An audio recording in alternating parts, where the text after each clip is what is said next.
Every result you see in your life right now began as a thought, long before it became a habit, an action, or a consequence. It existed quietly in the mind. Thoughts are not harmless ideas that come and go. They are instructions. When repeated with emotion, they sink deeper, shaping beliefs. And those beliefs begin to dictate behavior without asking for permission. This is why two people can face the same situation and produce completely different outcomes. The difference is not intelligence, luck, or background. The difference is the dominant thought pattern they have been entertaining for years. The mind does not argue with what you repeatedly tell it. It accepts it. If you constantly think that life is hard, that success is for others, that you are late, unlucky, or limited, your subconscious takes that as truth and works tirelessly to prove you right. It will guide your focus toward evidence that supports those ideas. You begin to notice obstacles more than opportunities. You hesitate instead of acting. You delay instead of committing. Over time,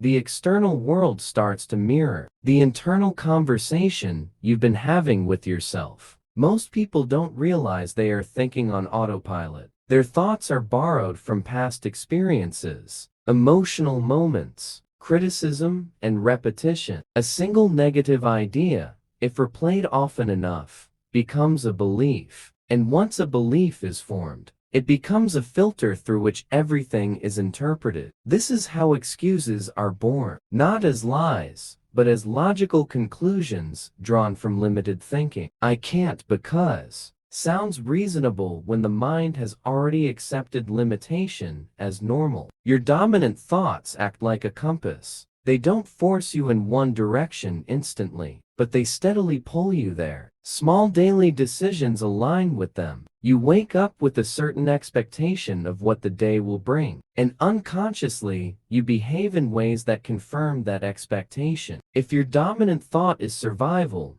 you play small. If it's fear, you avoid risk. If it's doubt, you stop short. The results then reinforce the original thought, creating a closed loop that feels like reality, but is actually conditioning. The powerful truth is that this system works both ways. The same mechanism that locks people into limitation is the mechanism that creates extraordinary growth. When a person deliberately chooses higher level thoughts and repeats them with consistency, the mind begins to reorganize around them. Confidence is not something you wait for. It is something you think into existence. Discipline is not a personality trait. It is a mental pattern strengthened through repetition. Your thoughts today are shaping your results tomorrow, whether you are aware of it or not. That means change does not start with massive action. It starts with awareness. You must notice what you are repeatedly telling yourself. When things get uncomfortable, when effort is required,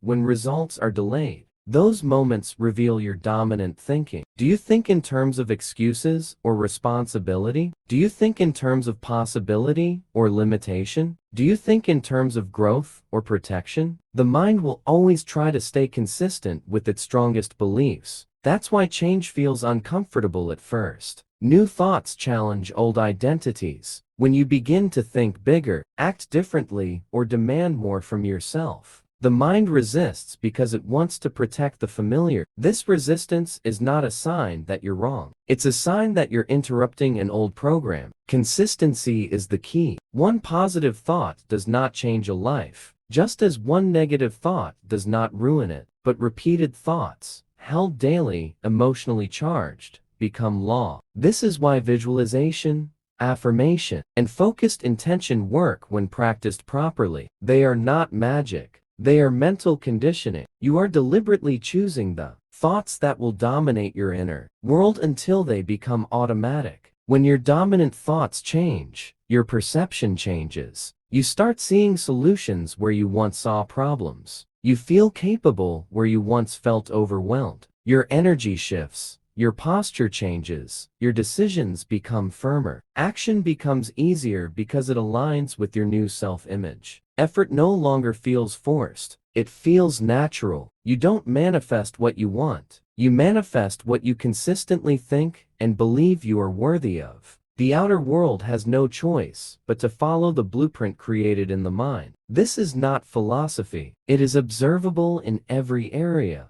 The moment a person accepts full responsibility for their life, something profound shifts internally. Responsibility is often misunderstood as blame or burden, but in truth, it is the doorway to personal power. As long as someone believes their circumstances are caused by external forces, other people, past events, bad timing, or unfair systems, they remain powerless to change anything. Power only exists where responsibility is accepted. The instant you say, "This is on me," you move from being a victim of conditions to the controller of direction. Blame feels comfortable because it removes pressure. It allows the mind to rest in justification. If something didn't work, there's always a reason outside yourself. Someone didn't help. The timing was wrong. The resources weren't available. While these explanations may sound logical, they quietly keep you stuck. Every excuse you accept gives away a piece of your authority.